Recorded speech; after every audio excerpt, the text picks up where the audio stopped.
తాకట్లో ఉన్న మీ బంగారాన్ని విడిపించి ఆ రోజు ఆన్లైన్ రేటుకి కొంటాం. Sharma gold company. నమస్కారం. విశ్వావసు నామ సంవత్సర ఉగాది శుభాకాంక్షలు. ద్వాదశ రాశుల వారి జాతక ఫలితాలు తెలుసుకుందాం. వివరించేందుకు ప్రస్తుతం మనతో పాటు ఉన్నారు డాక్టర్ ఈడుపుగంటి పద్మజ గారు. వారు జ్యోతిష్య వాస్తు శాస్త్రంలో పట్టభద్రులు. ఇది కూడా తొలి మహిళ అని చెప్పుకోవాలండి. సాధారణంగా పురుషులనే మనం చూస్తూ ఉంటాం. పంచాంగకర్త, అలాగే జ్యోతిష్యంలో పిహెచ్డి చేసి గోల్డ్ మెడల్ సాధించారు ఆవిడ. ఇంకా చెప్పాలంటే యూనివర్సిటీ టాపర్ కూడా. వారు ఎంతో చక్కగా పంచాంగ శ్రవణం వివరిస్తారండి. దాంతో పాటుగా రాసులు వారు ఏ విధంగా పరిహారాల్ని పాటించి వాళ్ళు ఉన్న స్థితి నుంచి ఉన్నత స్థితికి చేరుకోగలరో కూడా చెబుతూ ఉంటారు చిన్న చిన్న మంత్రాల ద్వారా. మరి ఇవాళ కార్యక్రమంలో వారి మాటల్లో విని తెలుసుకుందామా? నమస్కారం అమ్మా. నమస్కారం. ఈ విశ్వావసు నామ సంవత్సరంలో తులారాశి వారి జాతక ఫలితాలు ఏ విధంగా ఉన్నాయో తెలియజేస్తారమ్మా? తులారాశిలోకి వచ్చే నక్షత్రాలని ప్రధానంగా తీసుకుందాము. చిత్త 3, 4, స్వాతి 1, 2, 3, 4, విశాఖ 1, 2, 3 పాదాలు. ఈ 9 పాదాలు 3 నక్షత్రాలు కలిపి మనం ఈ యొక్క తులారాశి కిందకి తీసుకుంటాము. ఈ తులారాశి వాళ్ళకి ఆదాయ వ్యయం రాజపూజ్య అవమానాలు తీసుకున్నట్లయితే ఆదాయం 11, వ్యయం 5, రాజపూజ్యం 2, అవమానం 2. బాగానే ఉంది. అయితే వీళ్ళకి ముఖ్యంగా ఏంటంటే ఈ ప్లాంటరీ పొజిషన్ తీసుకున్నట్లయితే ఈ తులారాశి వాళ్ళకి కొంత ఫస్ట్ 1 or 2 months మాత్రం కొంత ఆరోగ్యపరమైన విషయాల్లో కానీ, శత్రువులు మన మీద విజృంభించడం వల్ల కానీ, సహకారం కోరడం వల్ల కానీ కొంత ఇబ్బందులు అనేవి ఎదుర్కోవడం జరుగుతుంది. కనుక వీలైనంత వరకు సమస్యలు ఏదన్నా ఉన్నా కూడా చర్చలతో దాన్ని సాధించుకుంటూ ముందుకు వెళ్ళాలి. అదైతే స్టార్టింగ్ ఒక 2 months. ఆ తర్వాత ఎప్పుడైతే ఈ యొక్క భాగ్యస్థానంలోకి ఈ గురుడు రావడం జరుగుతుందో, వ్యక్తుల సహకారం కోరడం వల్ల, ముఖ్యంగా సహకారం కోరడం వల్ల కూడా పుణ్యబలాన్ని ఖర్చు పెట్టేసుకోవడం వల్ల కూడా కొంత ప్రశాంతత అనేది తగ్గుతుంది వీళ్ళకి. అంటే ఆ విషయంలో తగిన విధంగా జాగ్రత్తలు తీసుకోవాలి. విద్యార్థులకు విద్యకు సంబంధించిన విషయాలు హయ్యర్ ఎడ్యుకేషన్ కోసం ఎక్కువ ఫోకస్ చేసుకుంటారు. అలాగే పెద్దవాళ్ళు ఎక్కువ స్పిరిచువాలిటీ మీద దృష్టి కేంద్రీకరిస్తారు.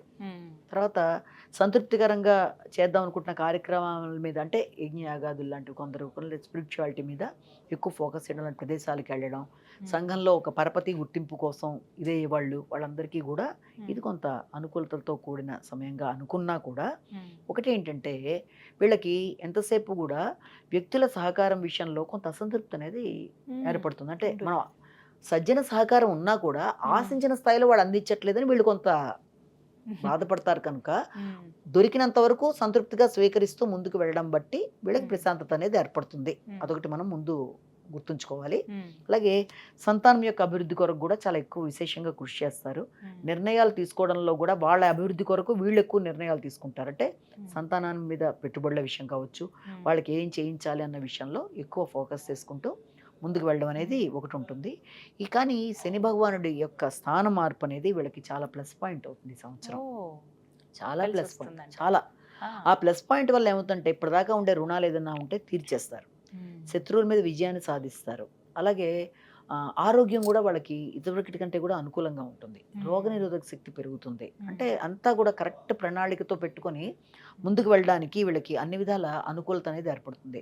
ఖర్చులనే ఉంటాయి, ఆకస్మిక ఖర్చులు ఉంటాయి, కానీ వాటికి ఒక కారణం కూడా చూపించుకోగలుగుతారు. అనవసర ఖర్చుగా అవ్వదు అది. దానికి ఖర్చు అధికంగా ఉంటుంది, కానీ కారణాలు చూపించగలరు. రావాల్సినవి ఏమన్నా ఉన్నా కూడా వస్తాయి వాళ్ళకి. ఆర్థిక సంబంధమైన విషయాల్లో రావాల్సినవి ఏమన్నా ఉన్నా కూడా, అక్కడన్నా ఆగినవి ఏమన్నా ఉన్నా రావడం అనేది. అలాగే ఇంకొక విషయం కూడా ఏంటంటే వీళ్ళకి పెట్టుబడులు పెట్టడానికి, దీర్ఘకాలిక పెట్టుబడులు కావచ్చు, ఆల్రెడీ పెట్టిన వాటి మీద కానీ ఇన్కమ్స్ కానీ వాటికి సంబంధించి కూడా ఏదైనా రావాల్సినవి ఏమైనా ఉంటే వాటికి సంబంధించి బాగుంటుంది.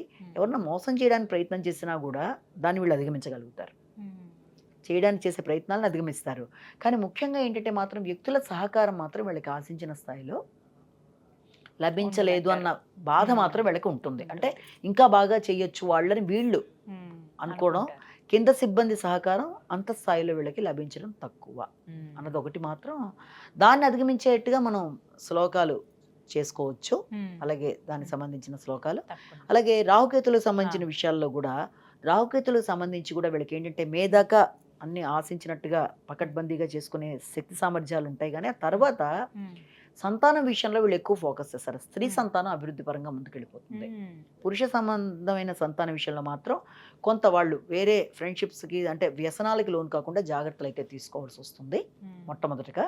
రెండోది ఏంటంటే వీళ్ళకి కొంత ఇన్సెక్యూరిటీ ఫీలింగ్ మైండ్లో ఏర్పడడం, అండ్ డిప్రెసివ్ థింకింగ్ అని కూడా కాదు, కొంత అభద్రతా భావం లాంటివి ఏర్పడుతూ ఉంటాయి అనమాట. ఏంటిది చేయగలమా లేదా అలాంటివి ఏం అక్కర్లేదు, ఎందుకంటే శని భగవానుడి యొక్క ఇది వీళ్ళకి బాగానే ఉంది కాబట్టి తప్పనిసరిగా ప్రతి ప్రయత్నంలోనూ విజయం సాధించేట్టుగా కృషి చేసి ముందుకెళ్ళడానికి చేసే ప్రయత్నాలు అనుకూలంగా ఉంటాయి.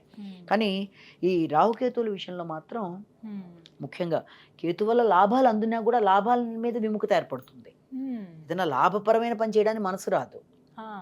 కాబట్టి దాన్ని కరెక్ట్గా స్వీకరించే విధంగా వీళ్ళు వినాయకుడికి సంబంధించి గంగణాధిపతి అనే శ్లోకాన్ని చేసుకోవడం రోజులో ఎన్నిసార్లు వీలైతే అంత.